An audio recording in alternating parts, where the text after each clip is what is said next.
역대하 11장 23절까지인데요. 제가 빠르게 봉독해 올리도록 하겠습니다.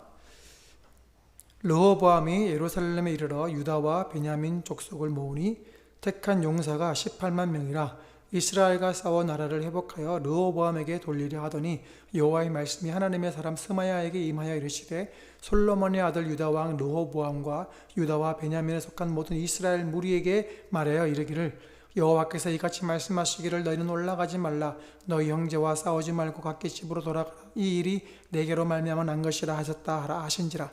그들의 여호와의 말씀을 듣고 돌아가고 여로보암을 치러 가던 길에서 되돌아왔더라. 르호보암이 예루살렘에 살면서 유다 땅에 방비하는 성읍들을 건축하였으니 곧 베들레헴과 에담과 드고아와 벳술과 소고와 아둘람과 가드와 마레사와 십과 아두라임과 라기스와 아세가와 소라와 아얄론과 헤브론이니 다 유다와 베냐민 땅에 있어 견고한 성읍들이라. 르호보암이 그 방비하는 성읍들을 더욱 견고하게 하고 주의관들을 그 가운데 두고 양식과 기름과 포도주를 저축하고 모든 성읍에 방패와 창을 두어 매우 강하게 하니라. 유다와 베냐민이 르호보암에게 속하였더라. 온 이스라엘의 제사장들과 레위 사람들이 그들의 모든 지방에서부터 르호보암에게 돌아오되, 레위 사람들이 자기들의 마을들과 산업을 떠나 유다와 예루살렘에 이르렀으니, 이는 여로보암과 그의 아들들이 그들을 해임하여 여호와께 제사장의 직분을 행하지 못하게 하고, 여로보암이 여러 산당과 순념소 우상과 자기가 만든 송아지 우상을 위하여 친히 제사장들을 세움이라. 이스라엘 모든 지파 중에 마음을 굳게 하여 이스라엘이 하나님 여호와를 쫓는 자들이 레위 사람들을 따라 예루살렘에 이르러 그들의 조상들의 하나님 여호와께 제사하고자 한지라. 그러므로 3년 동안 유다 나라를 도와 솔로몬의 아들 르호보암을 강성하게 하였으니, 이는 무리가 3년 동안을 다윗과 솔로몬의 길로 행하였음이더라. 르호보암이 다윗의 아들 여리못의 딸 마할랏을 아내로 삼았으니, 마할랏은 이새의 아들 엘리압의 딸 아비하일의 소생이라. 그가 아들들 곧 여우스와 스마랴와 사함을 낳았으며, 그 후에 압살롬의 딸 마아가에게 장가들었더니 그가 아비야와 아떼와 사시와 솔로밋을 낳았더라. 르호보암은 아내 18명과 첩 60명을 거느려 아들 28명과 딸 60명을 낳았으나, 압살롬의 딸 마아가를 모든 처첩보다 더 사랑하여 르호보암은 마아가의 아들 아비야를 후계 들어 세웠으니, 이는 그의 형제들 가운데 지도자로 삼아 왕으로 세우고자 함이었더라. 르호보암이 지혜롭게 행하여 그의 모든 아들을 유다와 베냐민의 온 땅 모든 견고한 성읍에 흩어 살게 하고 양식을 후히 주고 아내를 많이 구하여 주었더라. 아멘. 오늘 말씀의 제목은 강성하고자 하십니까? 우리는 다 잘 되기를 원하잖아요. 근데 여러분, 왕이 된다면 제일 먼저 하고 싶은 일이 뭡니까? 왕이 되면 제일 먼저 뭘 하고 싶으세요? 생각 안 해봐가지고 모르시나요? 뭐 빚을 갚거나 뭐 큰 집을, 왕인데 뭐 큰 집을 뭐 그런 생각이 들기도 하고 뭐 하고 싶은 게 참 많겠죠. 근데 여기에는 보면 참만 잘 뜯었어요, 왕들이. 네, 왜 그랬을까요?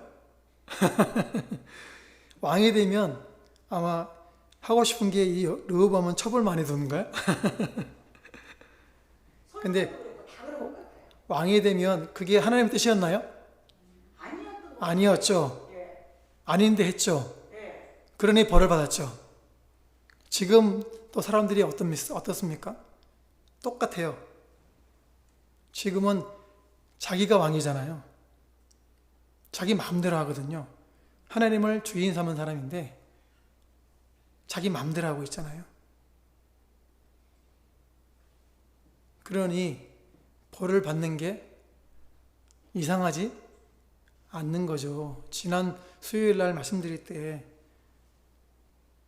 신사참배를 해서 이 나라가 두 나라로 쪼개졌다고. 그래서 신앙을 찾아 내려온 사람들이 이 땅에 내려옴으로 이 땅이 어떻게 됐습니까? 번성했잖아요. 이러면 이제 설교를 앞질러 가는데 그래, 여러분, 왕이 되면 내 마음대로 다 할 수 있습니까? 근데 전하 불가하옵나이다. 통촉하여져 주시옵소서 막 이러면 왕이 지 맘대로 할 수 있습니까? 못해요. 왕이 되면 자기 마음대로 하는 것 같지만 못해요. 그럼 지금 이 순간 살아가는 우리가 내가 왕이다 그러고 내 마음대로 하는 것 같지만 내 마음대로 되는 게 있습니까? 없어요. 여러분 내 마음대로 하고 살고 있습니까? 못 살잖아요. 내가 마음대로 살고 있는데 안 되잖아요. 내 마음대로 살고 싶은데 안 되잖아요. 지금 우리가 얼마나 큰 죄악 가운데 있는지 아시겠습니까? 우리의 왕은 누구시죠? 하나님이시잖아요. 도마가 뭐라 그랬습니까? 예수님의 못자국이 난 손과 창의 옆구리의 창자국을 만져보고 뭐라 그랬습니까? 나의 주, 나의 하나님이십니다.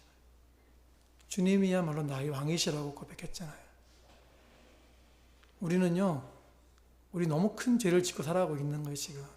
내가 성전인데 성전대로 안 살고 성전에 임하신 하나님의 뜻대로 안 살고 내가 왕이다 그러고 살아가고 있는 거예요. 그게 사실은 누가 지은 죄예요? 아담과 하와가 지은 죄예요.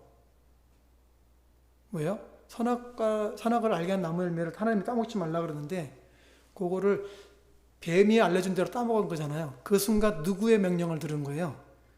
하나님의 명령을 들은 거예요? 뱀의 명령을 들은 거예요? 뱀의 명령을 들은 거잖아요. 그 뱀의 명령을 들었으면 누가 왕이란 얘기예요?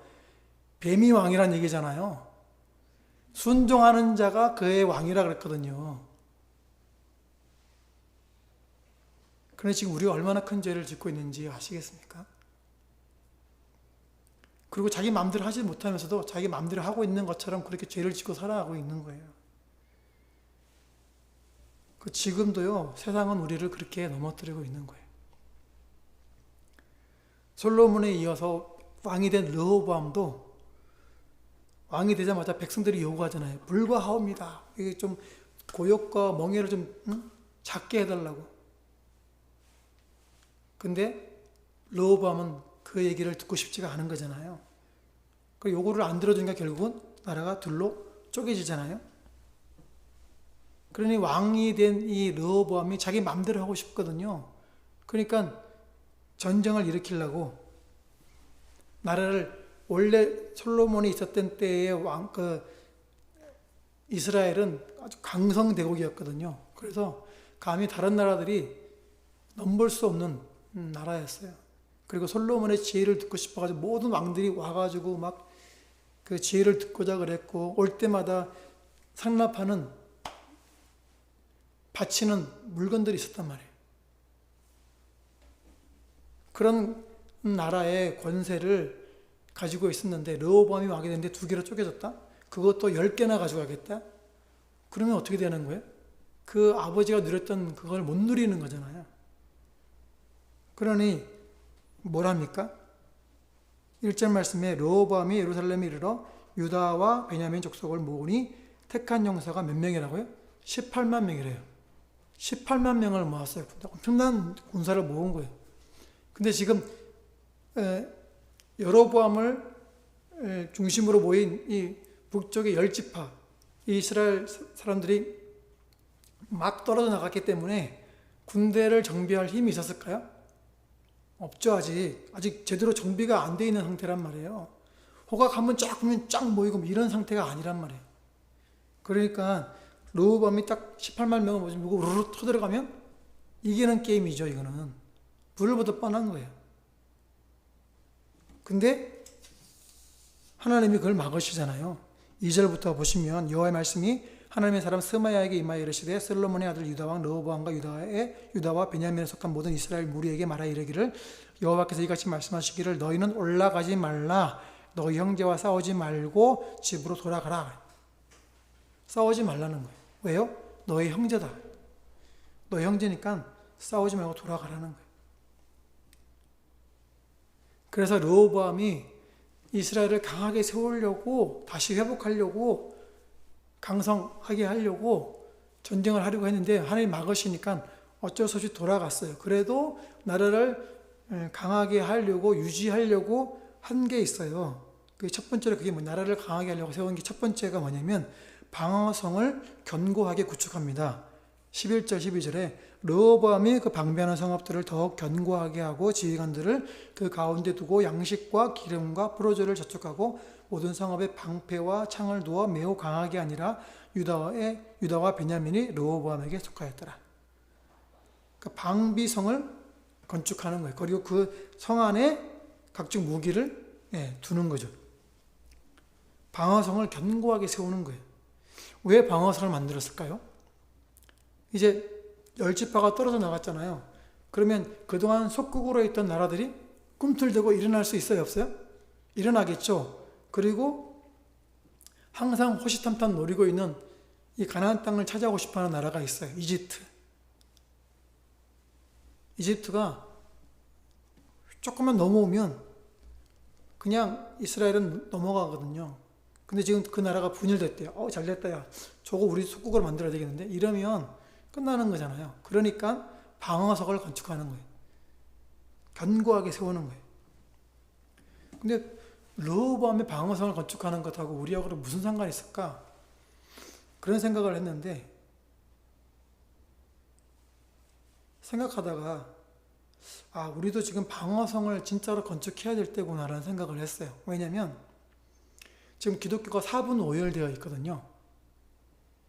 어떻게 4분 오열되어 있냐? 창조론을 믿는 게 기독교죠. 맞습니까? 여러분은 창조를 믿습니까? 하나님이 세상을 창조하신 거 믿습니까? 아멘. 근데 창조론을 반대하는 진화론이 세상의 주된 학문이죠. 맞습니까? 근데 그 진화론이 과학계에서만 일어나는 게 아니고 생물계, 심지어는 그 진화론적인 사상들이 문학에도 들어와 있고요. 다 건축학에도 들어와 있고요. 이런 식으로 다 퍼져 있는, 그 사상이 퍼져 있는 거예요. 철학에도 들어와 있고요. 다 들어와 있어요, 지금. 그래서 어디까지 들어왔냐? 우리 신학에도 진화론이 들어와 있어요.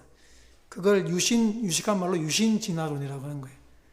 유신진화론의 정의가 뭐냐면 인간을 포함한 생물계의 형성과 발전에 있어서 생물학적 진화론을 하나님의 섭리 방식으로 채택하는 신학 이론. 말이 되게 어렵죠. 비비꼬았어요. 근데 이게요, 말이 안 되는 게 생물계의 형성과 발전에 있어서 생물학적 진화론을 하나님이 섭리 방식으로 채택했다는 거예요. 창조된 이후에 진화가 되는데 이런 걸 채택했는데 근데 정의 속에 보면 형성과 발전이라서 형성은요 이미 하나님이 창조하실 때 이미 끝난 거예요.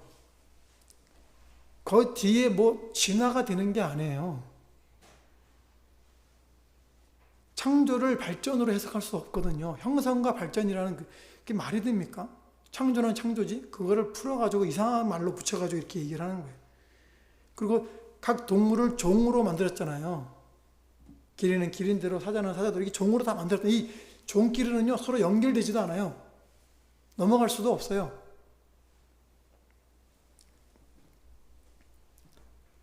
그러니, 그거를 진화로 해석하려고 하는 걸 하나님이 채택했다고 하는데, 이건 말이 안 되는 소리잖아요. 근데 말이 안 되는 이 소리를 신학자들이 받아들이고 있다니까요. 그 목사들도 이 유신진화론이라는 이 이름이 아주 그럴싸하니까 그걸 수용을 해요. 왜 수용을 하느냐? 아니, 가만 보니까 과학계에서 주장하는 그 주장들이 틀리지 않다고 생각하는 부분들이 간혹 있다고 생각하니까 그거를 따라가는 거예요. 그걸 설명을 못하고 있으니까 따라간다는 거예요. 받아들이겠다는 거예요. 근데 받아들인다고 하면서 처음부터 아예 시작이 안 되는 이론을 받아들여가지고 봐라, 여기는 맞지 않느냐 이러고 있으니 웃기는 거 아닙니까? 그러니까 벌써 이 창조론부터 흔들리고 있는 목회자들이, 신학자들이 있다니까요. 거기뿐입니까? 종교다원주의가 교회 안에 들어와가지고 구원의 길이 예수만이 아니다라고 하는 그런 주장하는 협회에 가입을 하고 있다니까요. WCC, WEA, NCCK 등 정말로 예수 외에는 구원이 없다고 말하는 성경의 진리를 거부하고 예수 외에도 구원의 길이 있다고 하는 주장하는 이런 협회들에 우리나라 교단뿐만 아니라 전 세계 기독교 교단들이 다 가입하고 있어요. 거기에는 불교도, 천주교도, 캐톨릭도, 성공회도, 저기 뭐야, 그 동방정교도 막 다 들어와 있어요. 거기가 들어가면 무당도 들어와 있고 막 잡다하게 들어와 있어요. 아프리카에 있는 토템 신앙도 들어와 있고 다 들어와 있어요. 그래서 그들이 모여서 예배하잖아요. 어떻게 하는지 아세요? 막 굿도 하고요. 막 각 종교에서 행하는 그 행위들을 그대로 다 해요. 기도할 때는 예수님의 이름으로 믿습니다. 나무 아미타불 관세음보살 아멘 이런 데니까요. 거짓말인 것 같죠? 진짜 그렇게 해요. 기도를. 그러니까 그거를 그런 협회에 누가 가입했다고요? 기독교가 가입했다니까요. 우리나라 교단들 중에 가입하지 않은 교단들이 몇 손가락 안 돼요. 우리 합동하고 저기 합신하고 뭐 고신 뭐 이 정도 말고는 다 가입했어요. 그 뭐예요? 배교한 거잖아요. 그것만이 아니에요. 이제는 세상에서 기독교를 무너뜨리려고 하고 있어요. 뭘 말하냐면 포괄적 차별금지법을 세워가지고 동성애를 합법화시키려고. 그러니까 모든 게 다 평등하다고 하는 주장하고 있는데 사실은 우리나라 법에는 차별에 대한 금지하는 법들이 다 세워져 있어요. 이미 다 있어요. 다 있는데 굳이 포괄적 차별금지법을 세워서 하는 이유는 뭐냐면 동성애를 합법화시키려고 하는 거예요. 아니 동성애 합법화시켜서 뭐 하려고요? 동성애가 뭐 하는 건데요? 학문 선교하는 거잖아요. 섹스에 중독된 사람들이 하는 거란 말이에요. 그 사람들이 학문이 헐어서요. 나중에는 병실에 누워서 지내야 되고요. 그렇게 학문 선교하는 사람들이요. 나중에는 어떻게 됩니까? 에이즈에 걸려서 에이즈를 전파한다니까요. 우리나라 99%의 에이즈 전파하는 집단이요. 동성애자들이에요. 우리나라에 에이즈가 자꾸 확장되고 있어요. 왜? 동성애자들이 지금 계속 활발하게 활동하고 있으니까. 그것뿐입니까? 성전환자, 남성에서 여성으로, 여성에서 남성으로 전환하는 사람들끼리 결혼을 시키려고 건강가족 확대법? 갑자기 생각이 안 나요. 그 건강가족법이라는 뭐 그런 이름으로 이게 법을 만들어서 제정하려고 입법하려고 해요. 그게 뭐냐면 가정이라는 것을 무너뜨리고 가정의 범위를 확대하려는 거예요. 제가 이렇게 찾아봤는데 남인숙 정천숙 의원이 건강가족기본법이라는 일부 개정안에 했는데 여기 보면 가족의 정의를 삭제했어요. 그리고 가족의 범위를 확대하는데 동성가구, 사실혼도 가족으로 만들어주겠다는 거예요. 웃기는 일이죠, 정말. 그래서 다양한 가족을 만들겠다는 거예요. 그래서 성전환자 가정도 만들어주고 동성가정도 합법적으로 가정으로 수용하겠다는 거예요. 이런 것들을 지금 하려고 하는 거예요. 왜요? 이게 미친 짓이죠, 사실은. 왜 그럴까요? 마르크스가 죽기 전에 남긴 그 유고작 중에 제가 몇 번 말씀드렸잖아요. 왜 자기가 건설하려고 했던 사회주의가 분명히 올 거라고 생각했는데 왜 안 왔지? 그 안 온 이유를 자꾸 찾다 보니까 기독교에서 그 이유를 찾은 거예요. 그래서 기독교를 무너뜨리지 않으면 이 사회주의는 건설할 수 없다라는 결론을 내린 거예요. 근데 기독교를 어떻게 무너뜨리지? 라는 생각을 했는데 기독교의 가장 근본 단위는 가정이거든요. 가정에서 그 믿음이 시작한단 말이에요. 그러니까 가정을 해체하려고 하는 거예요. 근데 가정을 해체하려고 하다 보니까 성애, 동성, 문란, 성애 해방 이런 것들을 주장을 해야 되는 거예요. 그래야 가정이 무너지는 거거든요. 그래서 지금요 유럽은 그게 성공했어요. 그게 그래서 미국으로 넘어가고 이제 유엔에도 넘어가고 옛날에 오바마는 아프리카의 어느 나라에 당신들이 동성애 합법화를 하지 않으면 우리 더 이상 먼저 하지 않겠다고 협박까지 했거든요. 지금 대통령이 된 바이든도 그런 쪽으로 계속 일을 몰아가고 있잖아요.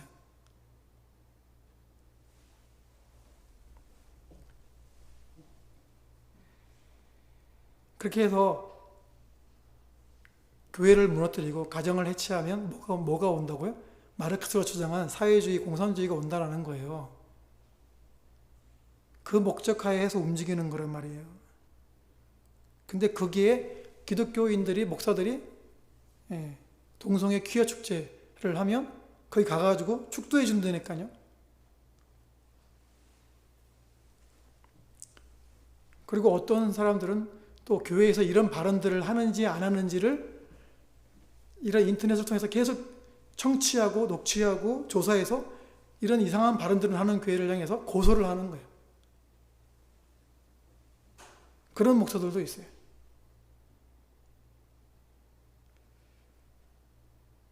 그러니 지금 기독교가요, 사분오열되어 있는 게 확실합니다.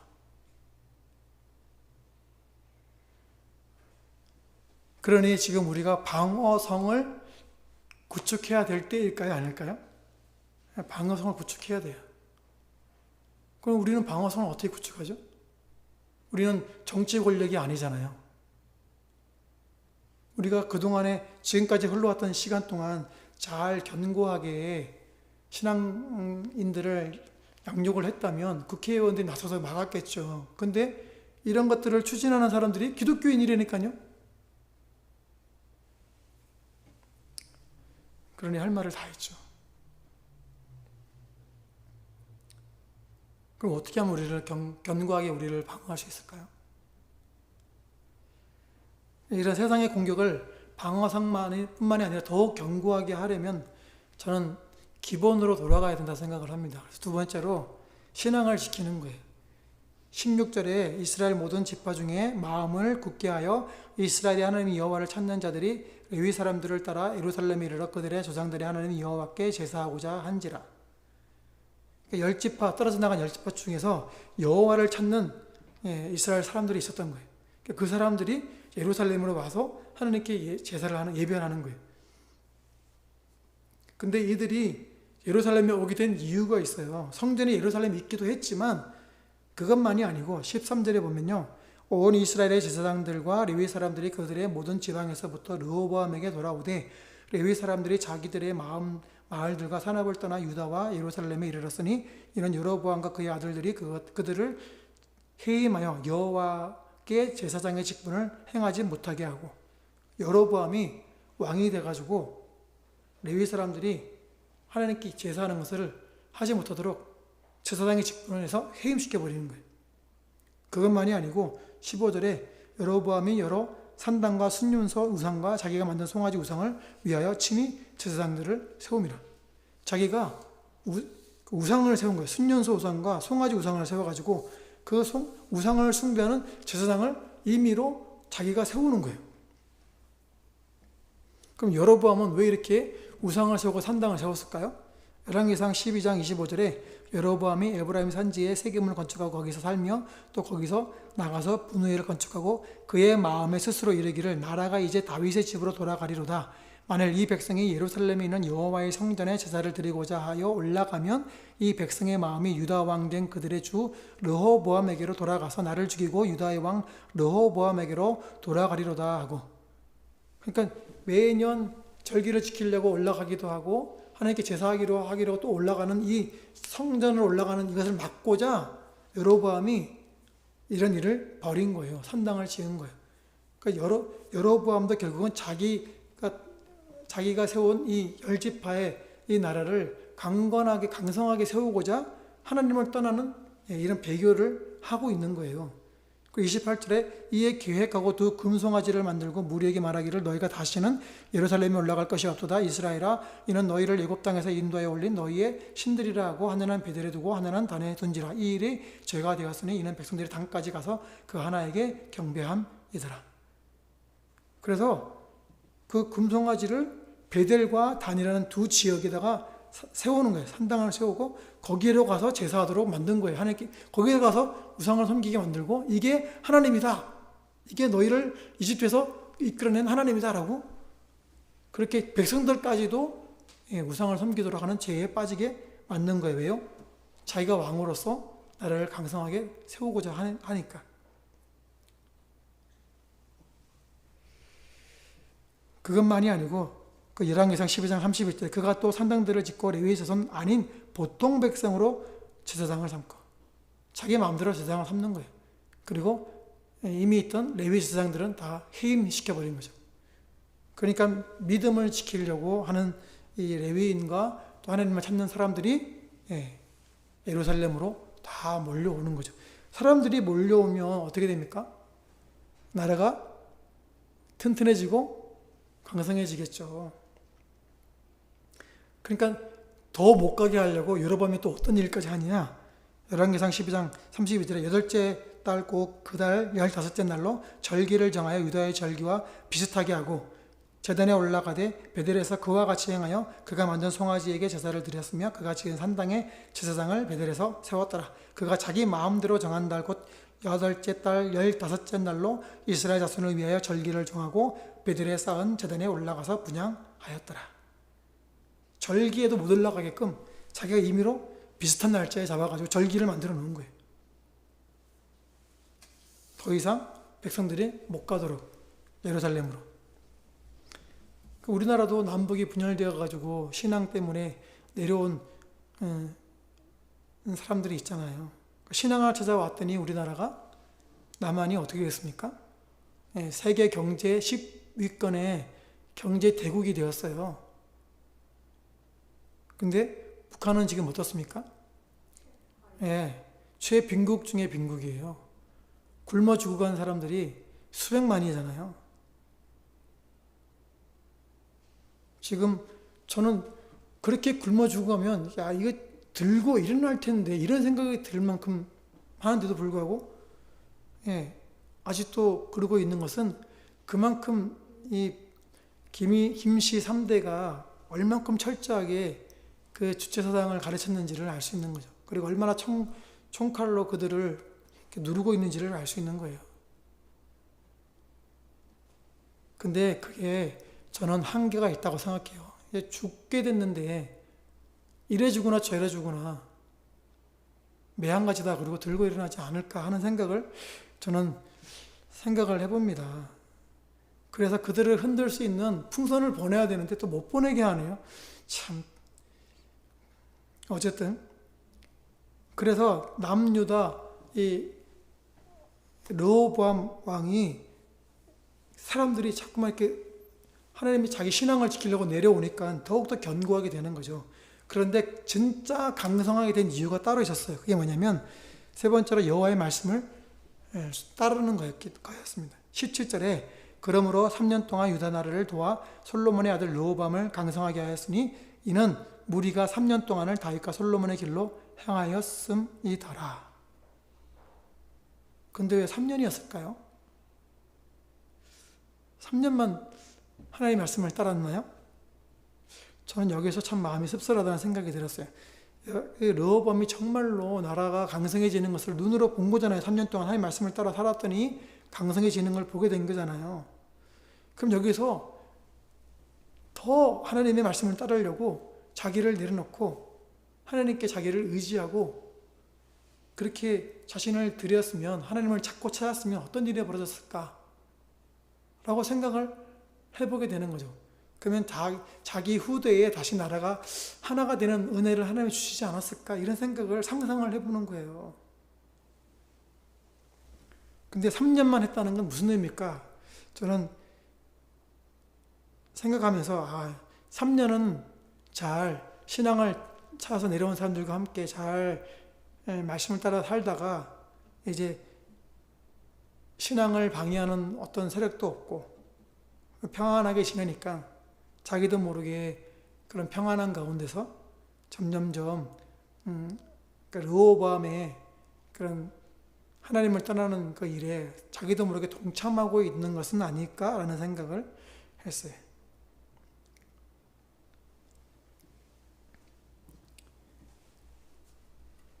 그래서 가만히 생각하다가 나는 그런 적 없을까? 라는 생각을 했는데 이런 생각이 들었어요. 우리 기독교인들이 정말로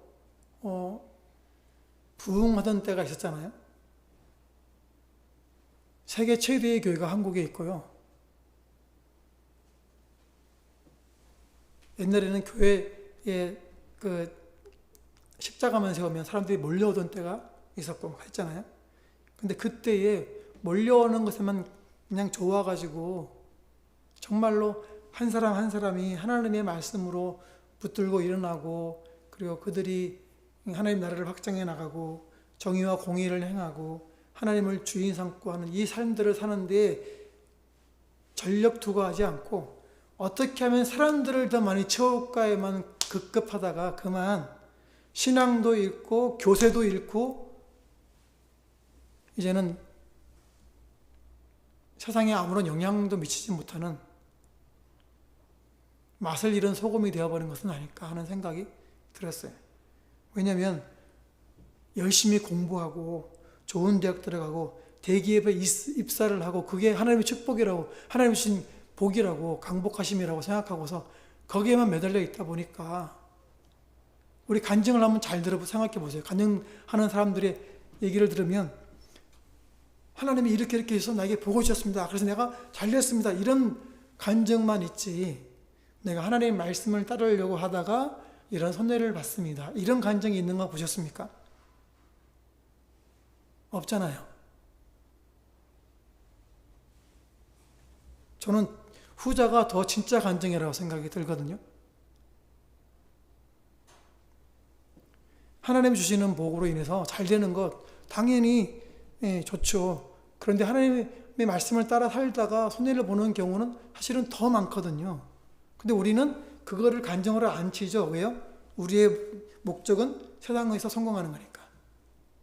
하나님 앞에서 성공하는 게 목적이 아니고 세상에서 성공하는 게 목적이니까.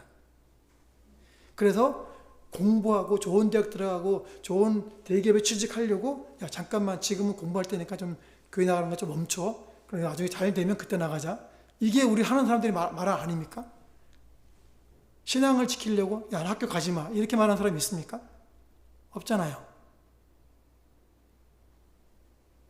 근데 조만간에 이제 신앙 지키려고 학교를 그만둬야 될 때가 오지 않을까 저는 생각합니다. 왜냐면 이제 지금 벌써 초등학교 학생들에게 가르치는 내용이 이런 게 있어요.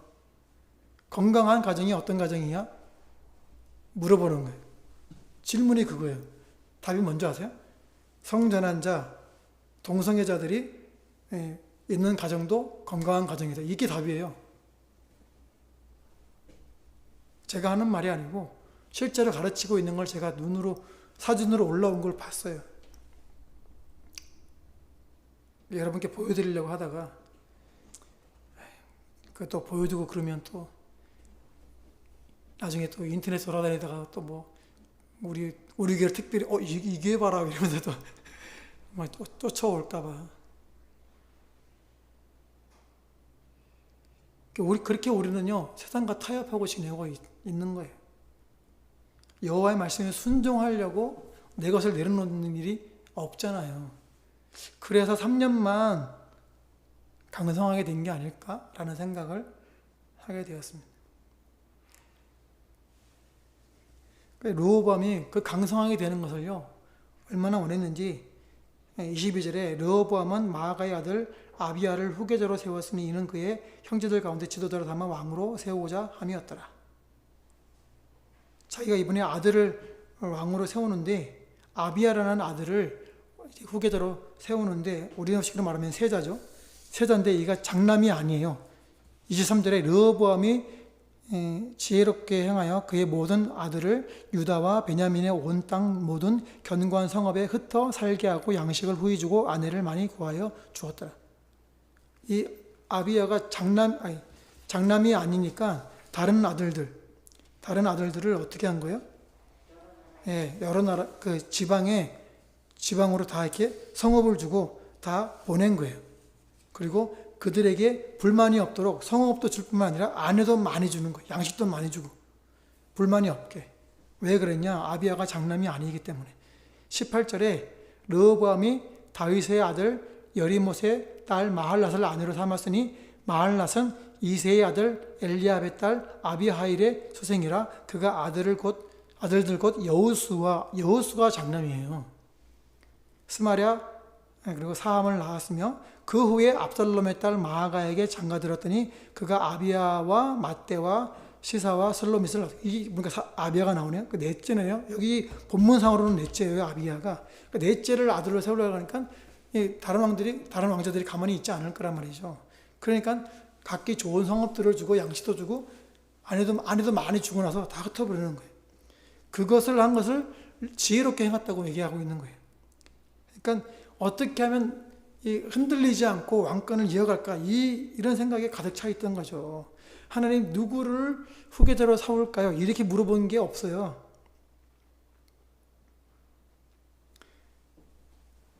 이 르호보암은요, 이 아비야를 낳은 마아가, 압살롬의 딸 마아가만 끝난 게 아니고 다른 아내들이 또 많았어요. 21절에 르호보암은 아내 18명과 첩이 60명이 돼요. 세상에. 이름도 기억도 못하겠는데. 그래서 아들이 28명이고 딸이 60명을 낳았대요. 자녀가 100명이 넘어요. 자녀 이름도 기억 못하겠어요. 아버지가 너 누구니? 왜 이렇게 할까요? 자기 왕권이 힘이 있다는 걸 이런 걸로 과시하려고 하는 거예요. 하나님은 아내를 많이 두지 말라고 했는데 하나님이 하지 말라는 것만 골라서 하고 있어요.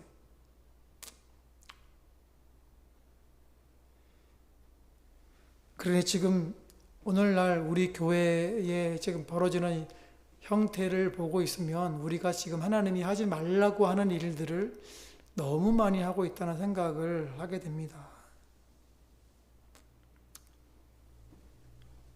우리를 견고하게 하는 방어선도 세울 수 없을 만큼 우리는 지금 사분오열되어 있어요. 찢어져 있어요. 신학사상은 이미 자유화된 지 오래고요. 이미 자유화되었기 때문에 동성애를 받아들이고 유신진화론을 받아들이고 하는 거예요. 하나님의 이 말씀을 하나님처럼 대하지 않고 있는 거예요. 어떤 목사는 예수님을 테러리스트로 얘기하는 목사들도 있어요. 말이 안 되는 얘기를 하고 있어요. 말이 안 돼. 근데 또 그걸 좋다고 성도들이 막 따라 그거 좋아해요. 또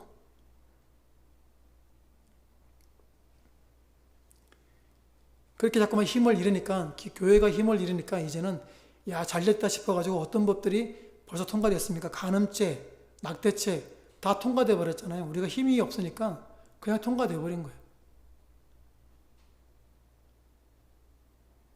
낙태죄는 좀 가벼운 죄고 그런 겁니까? 아니, 죄는 다 똑같아요. 내가 물건 하나 훔친 거 하고 낙태죄하고 다릅니까? 아니, 죄는 죄예요.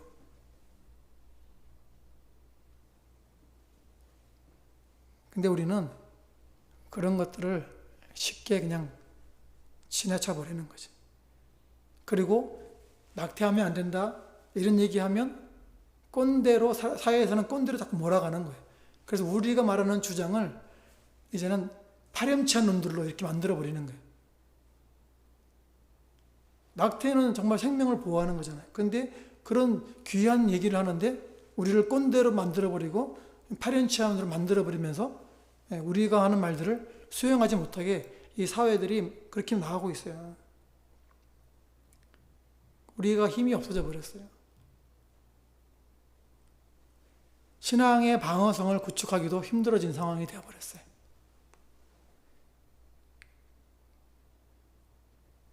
그러니 우리가 할 수 있는 건 이제 아무것도 없는 것 같아요.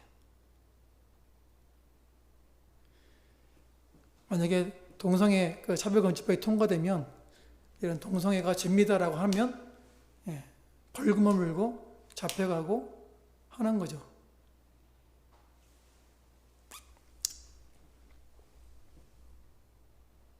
제가 어릴 때 너 총을 딱 겨누고 너 예수 부인하면 살려줄게. 내가 그때 어릴 때 주기철 목사님 영화를 보면서 나한테 누가 그러면 나는 그냥 총 맞고 죽겠다. 이런 생각을 했거든요. 근데 그럴 날이 올지도 모르겠다는 생각이 들어요. 섬찟하게.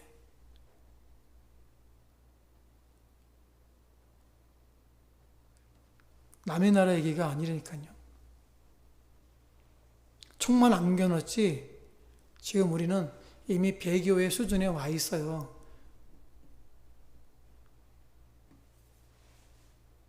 우리는 정말 문화적인 사람이야. 동성애를 인정해야 돼. 낙태도 인정하고 간음도 인정해야 돼. 무슨 문화 웃기는 소리 하지 말라 그러세요. 당신들은 타락한 거예요. 하나님 앞에서 죄를 짓는 거라고요. 근데 앞으로 법이 통과되면 이런 말도 못하는 거예요. 아마 그런 일이 생길지 몰라요. 앉아있는 분 중에 손 들고 질문이 있습니다.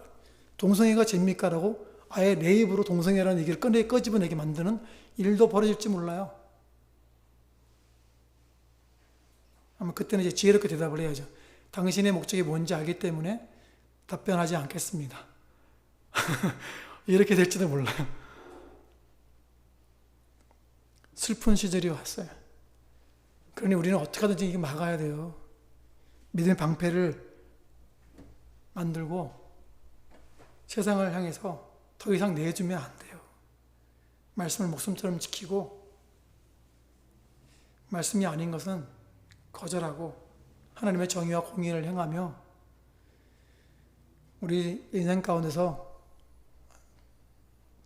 이 신앙을 지켜야 됩니다. 그래야 우리 후손이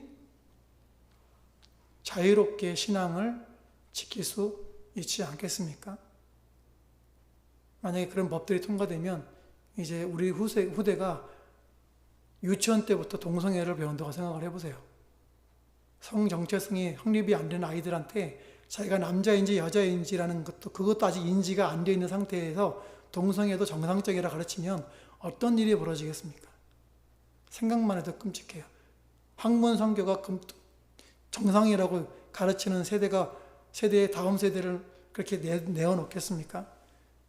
그거 안 하려면, 우리 욕 안 먹으려면 우리 지금 목숨 걸고 방어를 해야 돼요.